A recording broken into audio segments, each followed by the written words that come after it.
So, welcome back again. So, this is the last portion of this chapter, Special Theory of Relativity, that is the relativistic variation of mass with velocity, yet another application of Lorentz transformation equation. So, we are going to discuss, it is a little bit lengthy derivation. So, again, we'll have to keep in mind is that if you feel difficulty in lengthy derivation, I'll give you the certain regions where you can skip and write the equation directly if you find it very difficult, right? Okay, especially for geology students, and for chemistry I think it is almost bearable. So consider two systems S and S prime frame, and some of our geology students is like they don't have a maths background, right? They didn't study maths for their plus 2 classes. So for them, this lengthy derivations and all will be difficult. Okay. Consider two systems S and S prime frames, and S prime frame is moving with the velocity v relative to the system S in the positive x direction. As we are taking it usually, we are having two frames of reference, S prime frame and S frame, and S prime frame is having the coordinates x prime, y prime and z prime, and S frame is having the coordinate x, y and z, and the S prime frame is moving with the velocity v with respect to S frame. And what we are having here is, in this S prime frame, we have two elastic balls A and B, and we are having two elastic balls. They are approaching each other and they are having the equal speeds. Saying it, suppose the ball A is having the velocity u and the ball B is moving towards the ball A with a velocity minus u, and the mass of each ball, let the mass of each ball be m in S prime frame. In S prime frame, the mass of each ball be m, and they collide each other, and after collision they combine together into one body. According to the law of conservation of momentum, momentum of ball A plus momentum of ball B is equal to momentum of the coalesced mass. Or I can say the momentum of ball A is what? Momentum, the expression for momentum is always mass into velocity. So the momentum of ball A is m into u, and the momentum of ball B is minus m into u. So momentum of the collapsed mass is masses like mu plus minus mu, it will be 0. Thus the collapsed mass must be in rest in S prime frame, and we are observing the collision of two masses with momentum mu and minus mu. After collision they join together to form a single mass, and this collision is observed in the S prime frame where these balls are assumed to be at rest. Okay, that is the thing that we have been discussing so far. In S prime frame, the rod of length L0 was at rest, and in S prime frame the two shots were observed. I mean we are observing the firing of a gun with time interval t0. Similarly, here the mass is observed to be at rest in S prime system. Let us now consider the collision with respect to S frame. So let u1 and u2 be the velocities of the balls relative to S. And here, since we are having the velocity, the moving bodies, we are assuming the moving bodies, what happens? We'll have to take into account the relativistic addition of velocities. And that is u1 is equal to u plus v divided by 1 plus uv by c square. And instead of u in the second equation, I'll have to put minus u. So it will be v minus u divided by 1 minus uv by c square. You got two equations for velocities of two masses as u1 and u2.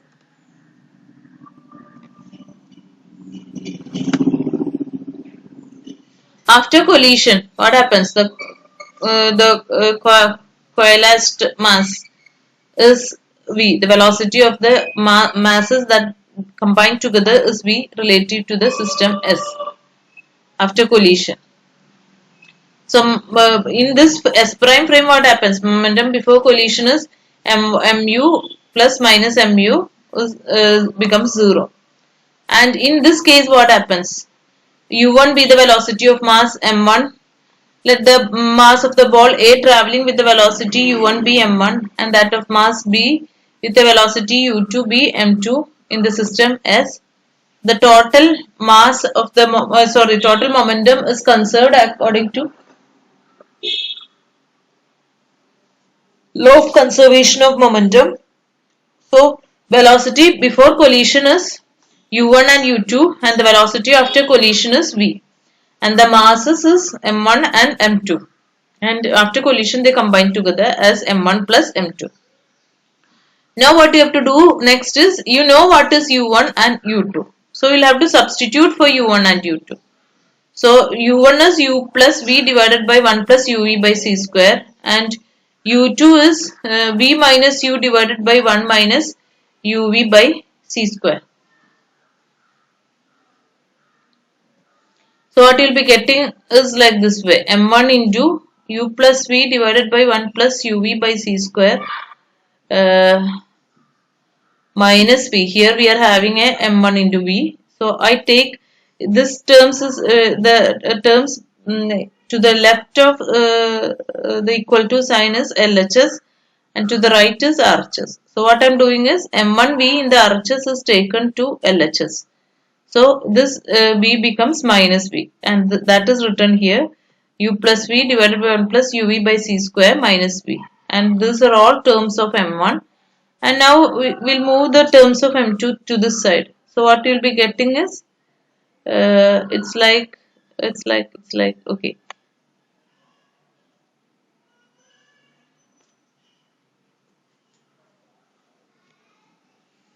V minus u, and you have taken this term to this side, so it is minus u minus u plus v divided by 1 minus uv by c square into m2 into v, right?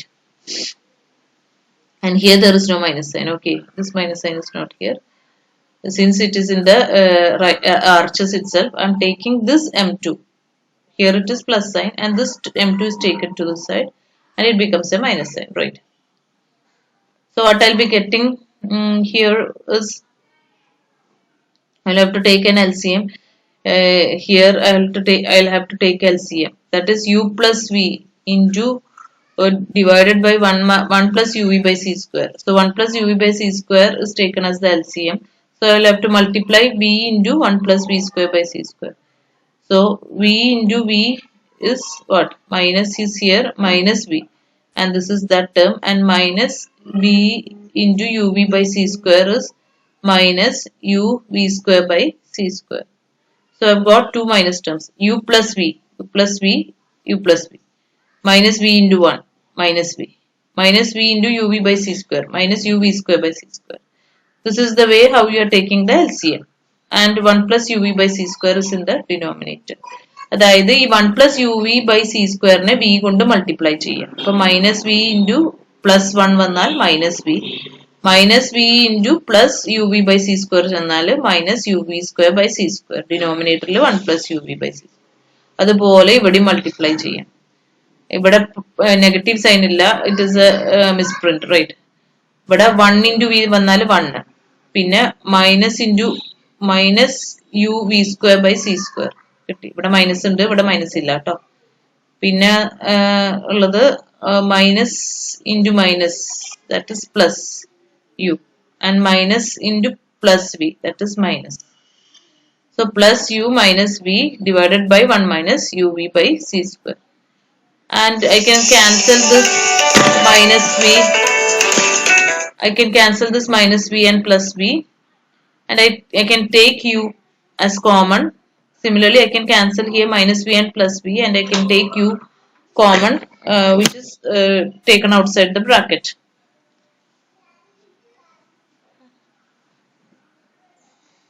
m1 is equal to u into 1 minus v square by c square divided by 1 plus uv by c square.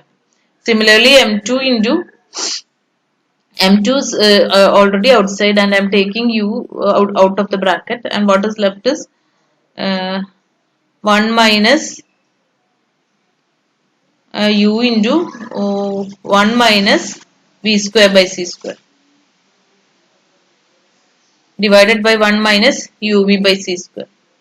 U into 1 minus v square by c square divided by 1 minus uv by c square. So what is left here is m1 by m2, m1 by m2, and u into 1 minus v square by c square is common. So I can cancel both this. These are all common terms.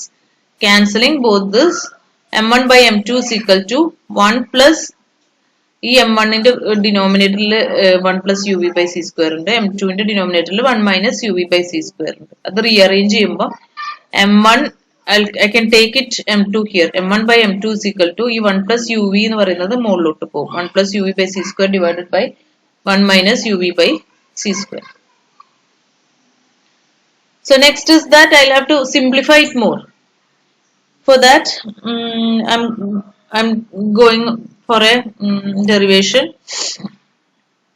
Okay, ഇതിനെ ഞാൻ ഒന്ന് simplify ചെയ്യാൻ പോവാണ്. 1 minus u1 square by c square. 1 minus u1 square by c square നെ എടുത്തിട്ട് നമുക്ക് എങ്ങനെയാണ് 1 plus uv by c square ന്റെ ഫോർമുല എങ്ങനെ ആക്കാം എന്നുള്ളതാണ് അടുത്ത ക്വസ്റ്റ്യൻ. ഇതിനൊന്നും കൂടെ ഒന്ന് സിംപ്ലിഫൈ ചെയ്യാൻ. ഓക്കെ, അപ്പം we are taking it like 1 minus u1 by c square എടുത്തു. എന്നിട്ട് എന്താ u1 എന്ന് പറഞ്ഞത് u plus v,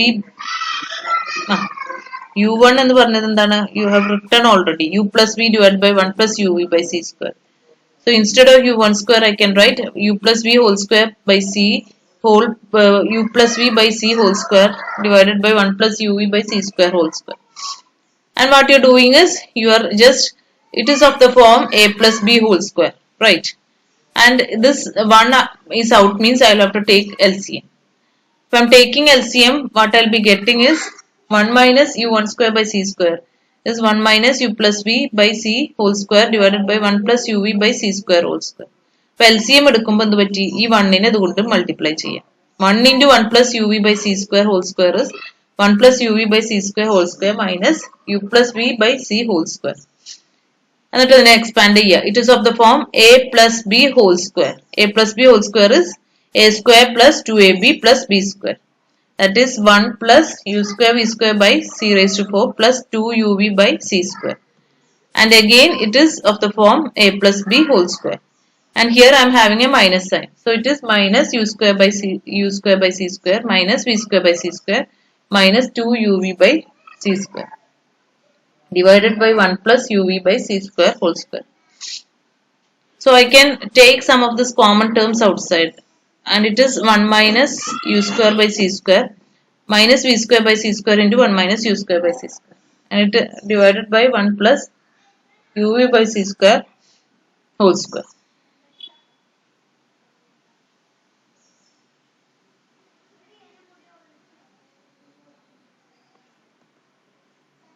Okay, so you'll get a bigger term like this way.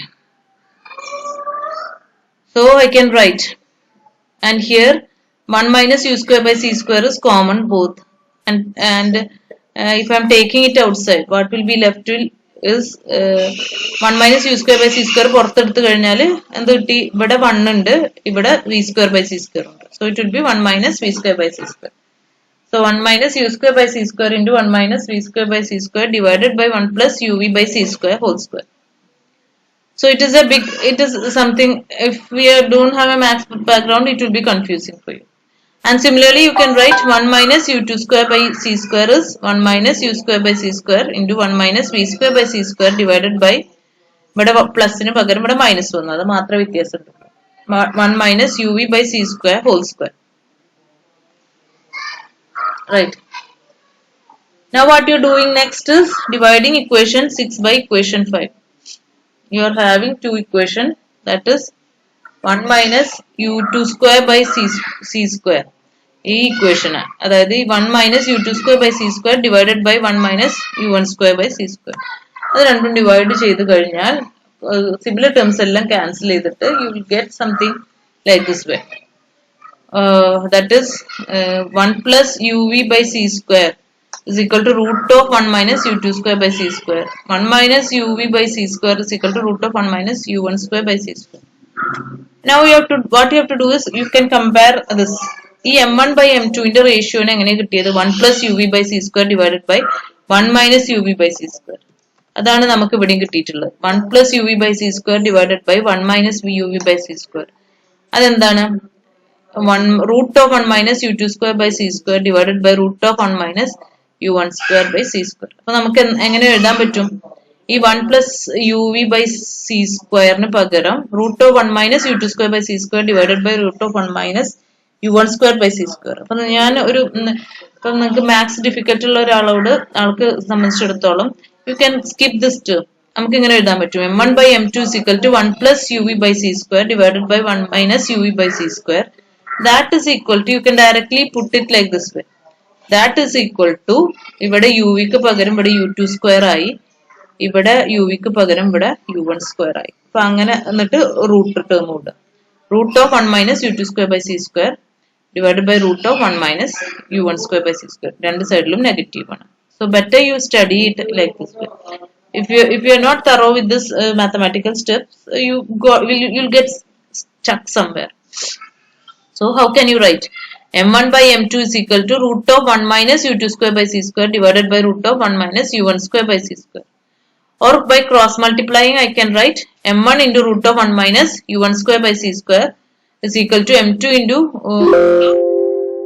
1 minus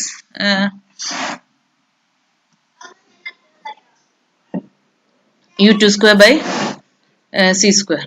Okay, so but these two terms are constants. These two terms are constants. That is m1 into that quantity is equal to m2 into that quantity. That means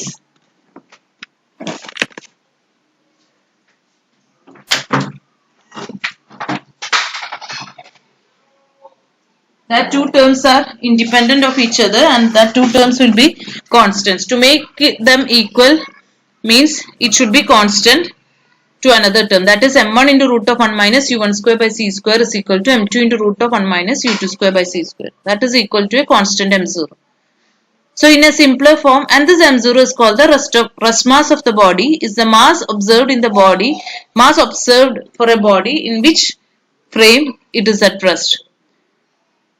So if m0 is the actual mass of the body, the mass observed in another frame such that m0 is moving with a velocity comparable to the velocity of light means you will get m1 is equal to m0 divided by root of 1 minus u1 square by c square.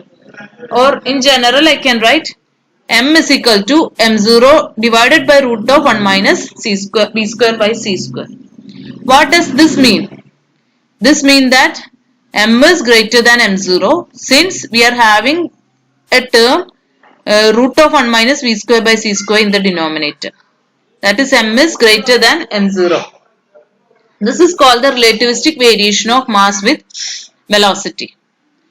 And if we put v is equal to c and v is very much comparable to c means what you'll get? 1 minus v by c means v by v itself, that will be 1. 1 minus 1 will be 0. So some quantity divided by 0 means that quantity will be infinite. That is an object which is traveling with a speed. അതിന്റെ അർത്ഥം എന്താണ്? ഒരു ഫ്രെയിമിൽ actual mass of the body m0 ആണ് എന്നുണ്ടെങ്കിൽ m0 mass ഉള്ള body is moving with the velocity v and this velocity is comparable to the velocity of light means for a person standing on the earth and observing the motion of a body of mass m0 moving with the velocity of light, we feel that the mass of the body is increased. And if the body attains a velocity equal to the velocity of light means the mass of the body becomes infinite. And no body can have an infinite mass indicate that no body can travel with a velocity equal to or greater than the velocity of light. Okay. So this expression is very important. M is equal to m0 divided by root of 1 minus v square by c square, where m is greater than m0. Okay. And the first verification of relativistic variation of mass is observed in 1906 by Kaufman while he was studying the beta ray emission from a radioactive material. They found that the velocity of beta ray is comparable to the velocity of light and their masses was assumed to be a function of velocity. Mass എന്താണ് velocity അനുസരിച്ച് increase ചെയ്യുന്നത്. Observe ചെയ്തത് it was in 1909 by Butcher and 1906 by Kaufman. Okay, so we have studied three consequences of Lorentz transformation equation. The first one is length contraction, which gave the equation L is equal to L0 into root of 1 minus V square by C square. Second, where L is less than L0, that is by contraction. And the second one was time dilation. L is T is equal to T0 divided by root of 1 minus V square by C square, where T greater than T0, which indicates moving clock runs slower. And we got twin paradox as a consequence of it. And the third one is relativistic variation of mass with velocity, where we have the expression m is equal to m0 divided by root of 1 minus v square by c square, where m is greater than m0. That means a body which is moving with a velocity comparable to the velocity of light, for a person who is observing his motion feels that his mass is increased. Or as an example, if we are moving with a velocity comparable to the velocity of light, our mass goes on increasing. And if we reach the velocity of light, the mass becomes infinite. So hope you have understood all the consequences of Lorentz transformation equation. So theory classes are over. We'll sum up all this equation in the next class and we'll do some problems. With that, we'll finish our whole classes. Okay, if you have any doubt, you can come to me. So thank you.